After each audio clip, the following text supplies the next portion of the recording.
Would you rather in 5 years from now, or even 1 year from now, look back on the past year's calendar of 2024 full of pride that you finally finished your passion project, or full of regret and wonderment, wondering how the hell did another year pass without your creative project being put into the world? Does this sound like you? Maybe you've been so busy putting others first that you forgot to work on what really lights you up in your life, your creativity. Maybe your day job has just been so stressful to even think about working on something else. Maybe you've just been enjoying yourself on your days off, chilling with your favorite game.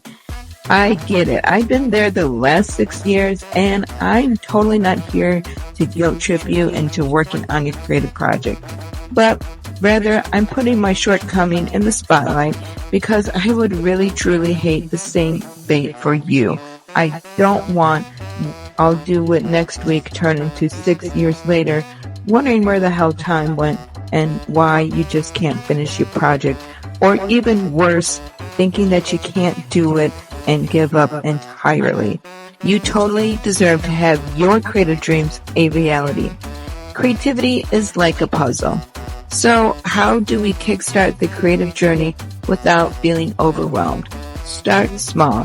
Think of your passion project as a jigsaw puzzle. You don't have to complete it all at once. Begin with the corners and the edges, the simple manageable tasks that slowly start to bring the bigger picture into focus. And only you know what parts of your creative puzzle are the borders and the edges. You know, the parts that you think of right away that are clear to you first. Those are the corners and the edges. So start there.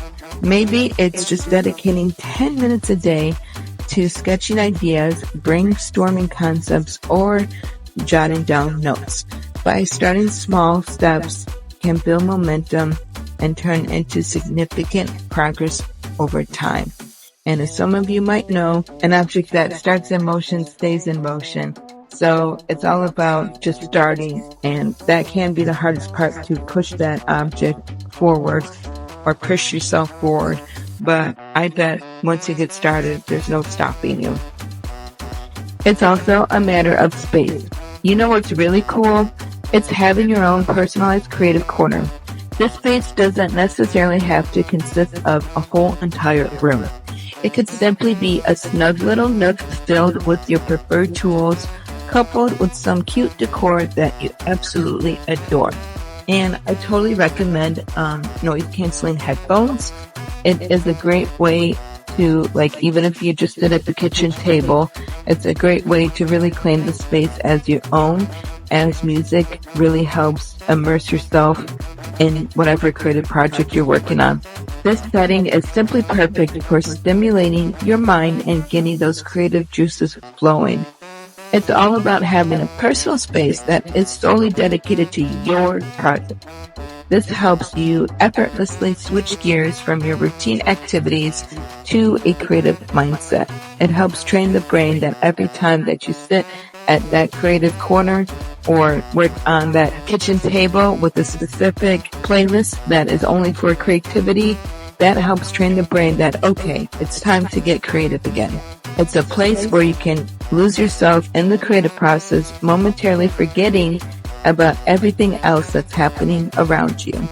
It's a haven where your creativity is allowed to flourish without any distractions.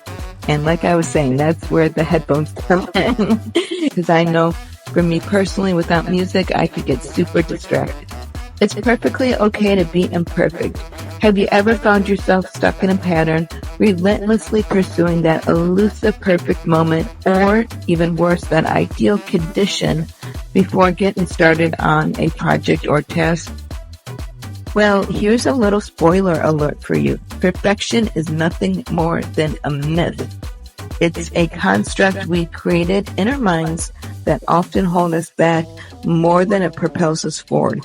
So what if your first attempt totally sucks or doesn't even hit the bullseye? It's perfectly okay. It's important to remember that every great thing you see around you once started from a not so great base. Every masterpiece was once a blank canvas. Every bestseller was once a blank page. It's the journey of growth and transformation that matters, not just the final product. So give yourself the space, the grace to mess up, to learn, to evolve on the fly. Remember, it's through these experiences that we truly grow. But what happens after you've allowed yourself the space? What's the next step? The key is to keep going. Once you get started, even if your initial attempt isn't perfect, you've already accomplished a significant part of the process. You've broken the inertia and taken that first daunting step. Now it's time to continue building on that. It's about refining and improving throughout the process. It's about taking what you've learned from your not so perfect attempt and using it to improve your next one.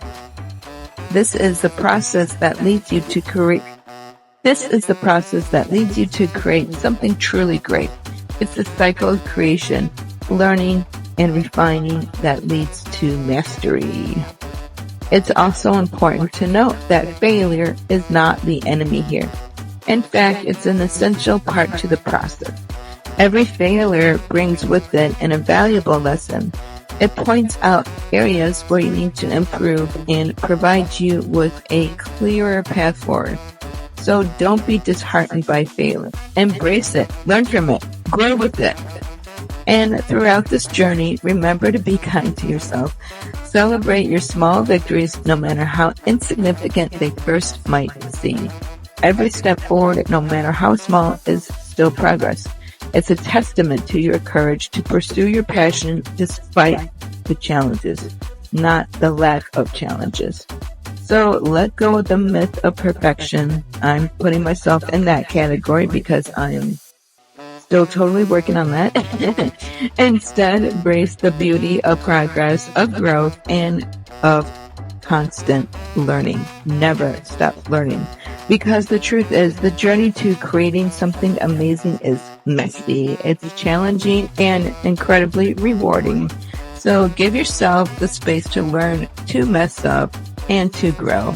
Trust the process, and don't forget to enjoy the journey, because every awesome thing that you see once began from a not so awesome baseline. And don't forget to reward yourself. Encourage forward momentum in your work by incorporating a reward system into your routine. Establish small incentives for the completion of tasks or reaching certain milestones along your project journey. And we kind of talked about this before on Sage Green Creative about the Pomodoro method. So I recommend studying, even if you don't want 25 minutes of working and 5-minute break, like set yourself a goal of how long you want to work, be it a milestone in the project, like a certain amount of words you write, or progress in the painting that you're working on, or set a timer and see how much you could get done in the timer, and then set a timer for when you reward yourself with a break. And the reason why rewards are important is because it's like that Pavlov dog, where it starts salivating when it hears the bell. Well, pretty soon when your alarm goes off that it's time for a creative project, your brain will be excited to get started on that project because your brain knows a reward is on the other side of that creative session. And these rewards don't have to be grand or complex or even expensive. They could be as simple as allowing yourself to enjoy your favorite snack, taking a brief rest break, or even stepping outside for a refreshing walk. The anticipation of these rewards can act as a catalyst, prompting you to begin your work and then maintaining your focus and engagement as you progress through your project. So, Sage Green Creative Tribe, I hope these tips were helpful. If they were, definitely drop a like and hit that subscribe button. We would love to have you join our Sage Green Creative Tribe. And thank you for the new members. And thank you for the new members who joined. We're at 25 members. I'm trying to get to 100. So we'd love to have you early access to the Sage Green Creative community. So you could say you were here first. And don't forget to subscribe to our newsletter, The Inspired Insiders, sending you encouraging vibes throughout the week, as well as productivity tips to help keep you going so you could fit more time for your creativity without the burnout, because we like balance here. We're not about that hustle, but I believe in you, and I think you should get started on your creative project. So if you're thinking about even doing 10 minutes today, but you tell yourself, no, I'll do it next Monday. I'll start next Monday. That's how I started. And before I knew it, 6 years went by, and I'm like, what the hell? I've only published one book in 10 years. So, don't be like me. Really, truly, that is the whole point of this channel. Don't be like me. And that's not to put myself down. I just want others to learn from my experience. So anyway, I hope you enjoyed, and hit that like button and subscribe. And let me know in the comments what you're working on. If there's anything holding you back, I would love to help you get through it. And we could help you finish your project together. You're not in it alone. So I hope to see you in the next one, and I look forward to seeing you in the SGC Creative Tribe. See you in the next one. Bye.